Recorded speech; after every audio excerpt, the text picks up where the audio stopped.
The crowd had come in expecting friction. What they didn't expect was a duel fought with smiles, pauses, and words honed like glass. One anchor, one guest, a studio in London, and an exchange that would stop pretending to be polite very quickly. Kevin O'Sullivan had built his reputation challenging ministers, entertainers, and captains of industry live on air. But on this night, sitting across from Meghan Markle under the studio glare, even he couldn't predict how personal the discussion was about to feel. The set of What Just Happened glowed in cool blues and warm amber, the colors bouncing off the glass panels behind Kevin's desk. The London skyline stretched across the giant LED screen like a silent witness to a conversation it could do nothing to interrupt. Applause rolled through the room as Kevin straightened the stack of notes in front of him.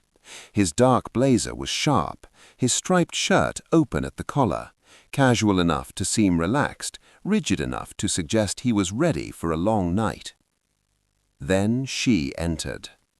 Meghan Markle stepped onto the stage with composed assurance, her hair swept back into a sleek, low style, her fitted dark green top cutting clean lines against the cooler tones of the set. The smile she gave was silken, still, but full of expectation. Between them on the desk sat a mug emblazoned with Kevin's face, a piece of show merchandise that usually served as a running gag. Tonight it felt more like a prop in a courtroom. Neither of them glanced at it. The clapping swelled again as Meghan took her seat, crossing her legs with fluid ease. Her chin stayed level, her gaze moving over Kevin with a kind of professional curiosity, as though she were evaluating a setting rather than a person. Kevin leaned in a little, palms open on the desk. "We're joined this evening by Meghan Markle," he said, voice deliberately even. "Thank you for coming in." "Thank you for having me," Meghan replied brightly. The wording was warm, the delivery wasn't. Kevin's smile barely shifted. "You haven't appeared on many British current affairs shows in recent years." Meghan angled her head slightly. "I tend to choose spaces where the conversations feel constructive," she answered, pleasant but pointed. The remark was coated in courtesy, the implication was not. A murmur of discomfort flickered through the audience. Kevin stayed steady. "Let me begin with something straightforward," he said. "You've spoken often about taking back control of your story. Do you believe this country ever genuinely listened to you?" Meghan's smile tightened into something glossy and controlled. "I think people here listened very closely," she said. "Whether they really heard what I meant is a different question." Kevin's eyebrow lifted. "That sounds like a diplomatic way of saying Britain let you down." "I'd say expectations collided with reality," she replied calmly. Her tone was silken, almost rehearsed, but there was a fine edge running beneath it, and the audience could feel it as clearly as Kevin could. He laced his fingers together. "And yet you continue sharing your perspective through British and American media. Doesn't that suggest you still care very much about how Britain sees you?" Meghan exhaled a soft hint of a laugh. "I care about whether what I do has genuine effect," she said, "not whether it wins a popularity contest." The line landed sharper than her expression suggested. Kevin leaned back a fraction. "Impact without any sense of responsibility can start to resemble control," he said. Something flickered in Meghan's eyes. "Only if you assume people are helpless," she replied coolly. Kevin's mouth curved slightly.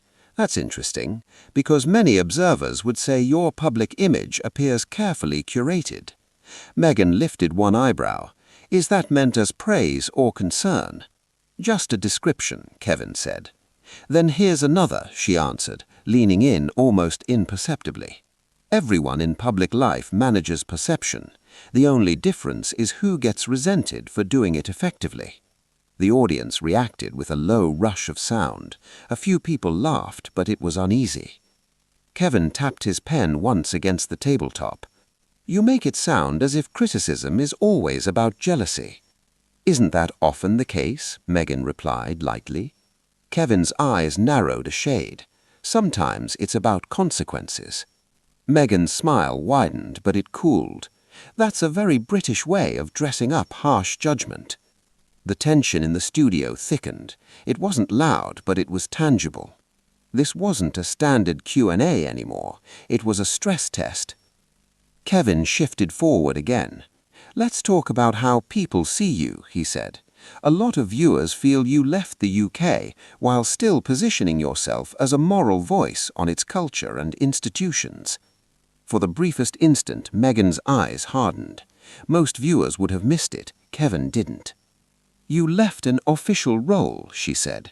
"I didn't stop caring what happens here." "Yet genuine responsibility usually involves staying close," Kevin replied. "So does staying in damaging environments," she shot back without pausing. A sharp inhale moved through the audience. Kevin blinked once, then smiled again, a smile that now held no warmth. "So, the UK, in your view, became damaging?" Meghan gave a small shrug. "Certain systems and dynamics did," she said. "You're familiar with that kind of thing from your own industry, I imagine." The remark was velvet-wrapped, but unmistakably a jab. Kevin let the silence stretch half a beat too long, enough for everyone in the room and at home to feel it. "Well," he said slowly, "we've found our feeting very quickly." Meghan lifted the branded mug, took a measured sip, and set it back down with care. "I like to get to the point," she replied. "It's more honest for everyone." Kevin nodded once. "Then we'll continue in that spirit." The camera framed them in a tight two-shot. Two composed faces, two practiced smiles, not a trace of warmth left between them.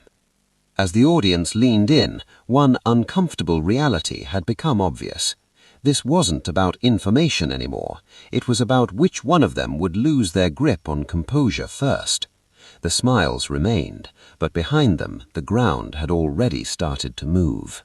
For the first time in the interview, Meghan leaned forward fully, resting her forearms lightly on her knees. "You're mixing up visibility with entitlement," she said. "That confusion is very common among commentators." Kevin didn't blink. "Commentators usually don't sign major contracts to talk about their private lives," he replied. The audience reacted audibly, a rush of whispers and surprised breath. Meghan's smile disappeared for a heartbeat, then returned, carefully reconstructed. "You sound resentful," she said lightly. "Is that about me or about your industry?" Kevin's eyes hardened. "It's about doing my job," he said. "Then you might want to take a look at your own assumptions," Meghan answered smoothly, "because they're starting to leak into your questions." Kevin straightened in his chair. "Bias isn't in asking tough questions," he said. "It's in refusing to answer them directly." Meghan lifted her chin. "I've responded to everything you've put to me," she said. "You've sidestepped most of it," he countered. The room froze. Even the crew at the edges of the set seemed to still. For the first time, a crack showed at the edge of Meghan's confidence. She reached for the mug again, taking a measured sip, but this time her hand shook just enough to be noticeable. Kevin watched the tiny tremor, then spoke more quietly but with unmistakable intent. "Let's see how steady this really stays," he said. The camera pushed closer once again. In living rooms across the country, viewers felt it at the same instant. The careful, courteous phase was over. What followed wouldn't fit neatly into polite television anymore. The studio's silence now wasn't comfortable or respectful. It was the brittle pause that comes just before something gives way. Kevin O'Sullivan had stopped orbiting his subject. Meghan Markle had stopped softening her replies. And millions of people were about to see exactly what happens when neither side is willing to back down. After a short transition sting, the show returned to a room that looked identical but felt completely different. The set, the lights, the skyline backdrop were unchanged. The atmosphere wasn't. It was thicker, slower, charged with unspoken things. Even the audience had shifted, bodies angled forward, eyes narrowed, less amusement, more scrutiny. Kevin no longer glanced at any notes. His focus was entirely on the guest opposite him. "You've used words tonight like truth, hurt, control, and story," he said evenly. "But there's a thread critics say runs through a lot of your public interviews." Meghan slowly folded her arms. "Critics like patterns. They make complex situations easier to package. Or they simply notice when the same themes repeat," Kevin replied. A low murmur passed through the seats. He continued, voice quieter now, forcing people to lean in. "In many of the conflicts you've discussed publicly, there seems to be a recurring structure. You are mistreated, faceless systems are at fault, those who disagree are harsh or biased, and the media is predatory. At what stage does your own agency enter that story?" Meghan let out a soft laugh that didn't sound amused. "That's a loaded framing," she said. "You've already cast me in a role before I've had a chance to respond." Kevin dipped his head once. "I'm drawing on years of coverage and interviews," he said. Her jaw set. "You sit there and present this as detached analysis, but you've had strong opinions about me for a long time." "I have opinions about influence," said Kevin, "and right now you carry a great deal of it." She leaned in again, this time without the earlier polish. There was more steel in every movement. "You're confusing being visible with having real power," she said. "That's a common assumption from people who treat microphones like weapons." The audience reacted audibly, gasps, a smattering of applause, quickly swallowed by silence. Kevin's expression tightened. "It's interesting," he said. "You've spoken often about challenging labels and stereotypes, yet you seem ready to use them yourself when it suits your argument." Meghan's smile returned, colder now. "I'm describing what I see. You may not like the reflection." Kevin inhaled slowly, visibly walking the line between composure and irritation. "Let's talk about public trust, because the data suggests it's more fragile for you now. Polling, fatigue, skepticism abroad. These aren't tabloid headlines, they're measurable realities. How do you understand that shift?" Meghan brushed a hand lightly in the air. "Public trust is fluid. It changes with every news cycle. None of it is fixed." Kevin leaned slightly closer. "Then why work so hard to shape it?" A pause followed, barely a second, but the longest silence of the night.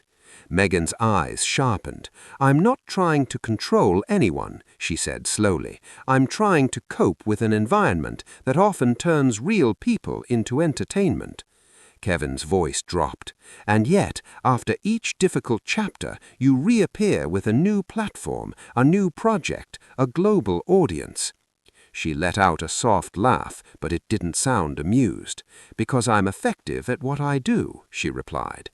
"And what is that, in your own words?" Kevin asked. She held his gaze. "Staying part of the conversation," she said. A shockwave moved through the audience, nervous laughter from some, stunned silence from others. The careful veneer over the interview had fully split. Kevin sat up straight. "So remaining central to the narrative is the priority," he said. "Not reconciliation, not reflection, endurance." Meghan gave a small shrug. "People who last are the ones history tends to mention," she said. "History also remembers when images don't match reality," replied Kevin. The mood in the studio shifted again. Behind cameras, crew exchanged quick looks. In Kevin's earpiece, the director's voice buzzed urgently. He ignored it. He delivered the line that viewers would replay over and over. "The challenge, Meghan," he said calmly, "is that carefully crafted images eventually collide with uncomfortable facts." Her smile faded. "What are you suggesting?" she asked, her tone suddenly sharper. "That any public story, no matter how well produced," Kevin replied, "will eventually be tested against what people observe over time." The audience fell silent, completely. Meghan's voice dropped low, stripped of earlier gloss. "You're clearly enjoying this," she said. "You've been waiting for a moment like this with me." Kevin didn't pretend otherwise. I've been waiting for a conversation with someone who rarely engages with pushback in real time. Yes. She leaned back and let out a short, cold laugh. That explains a lot, she said. It borders on fixation. Fixation wants control. Scrutiny asks questions. Meghan shook her head slowly. Questions aren't neutral, she said. Power decides which answers people believe. Kevin lifted one hand slightly toward the audience. Then let them judge for themselves, he said. A stir went through the room, like a crack appearing in glass. Meghan glanced out at the crowd. For the first time all evening, something like doubt flickered over her face. Kevin saw it, and at that moment the balance tilted. For the first time, Meghan wasn't just talking to Kevin. She was working to hold the room, and the room had started to drift. The camera zoomed in once again. Now we're at the point where trying to keep control carries a real cost, Kevin said quietly. Meghan's fingers tightened completely around the arm of her chair. The poise she'd worn like a shield for the last half hour was starting to fray at the edges. From the control room to living rooms around the world, audiences could feel it. Whatever came next would stretch the boundaries of a normal interview. The show returned from its final commercial break to a studio that felt weighed down. The applause cue lights flashed, and the audience clapped on instinct, but the sound was thin, hesitant. Kevin sat rigid behind the desk, his papers pushed aside altogether now. Meghan stayed in her seat, posture perfect, face carefully arranged, but the strain was no longer hidden. Kevin didn't waste time. Tonight, you've described yourself as resilient, misrepresented, and relentlessly examined. He paused. I have one very simple question. Meghan's smile was tight. Go ahead, she said. Do you believe you've made any mistakes in how you've managed your public life?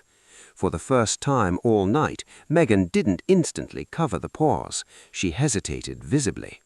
I believe I've done what I thought was necessary at the time, she said at last. That's not quite the same as admitting fault, pressed Kevin. Necessary and right are different things. Meghan's tone cooled again. I'm not here to accept moral verdicts from people who generate income from my difficulties, she said. Kevin leaned forward. And yet, the story of those difficulties has become central to your work. The sentence landed like a strike. Meghan's composure finally fractured. That's an appalling way to phrase it, she snapped. You sit there turning people's pain into talking points and then accuse me of doing the same. The double standard is extraordinary. Kevin's patience cracked with it. Double standard, he shot back. You build platforms based on deeply personal disclosures and then insist those platforms be shielded from tough questions. You criticize institutions